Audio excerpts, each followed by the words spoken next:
санның 5-ке қалдықсыз бөліну ықтималдығын тап дейтін болса, бүйтесіңдер. П тең дейсіңдер да. Бұл жерде барлығы неше сан бар дейсіңдер. Мына барлық жағдай дегеніміз ол мына жерде барлығы неше сан бар. Мысал көрсетіп жатырмын. 1, 2, 3, 4, 5, 6. Барлығы 6 сан бар екен. Бізге не керек? Бізге керегі 5-ке қалдықсыз бөлінетін сан керек. Бізге 5-ке қалдықсыз бөлінетін сан нешеу бар мына жерде? 5-ке қалдықсыз бөлінетін сан бізде 2. Бізге керек сан 2 екен. Мына жерге 2 дейсіңдер.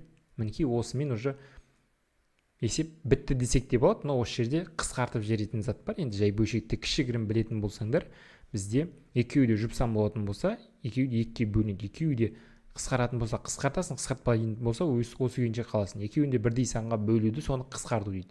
Сонда 3-тен 1 шығады екен. Мінекей кішігірім ықтималдық жайында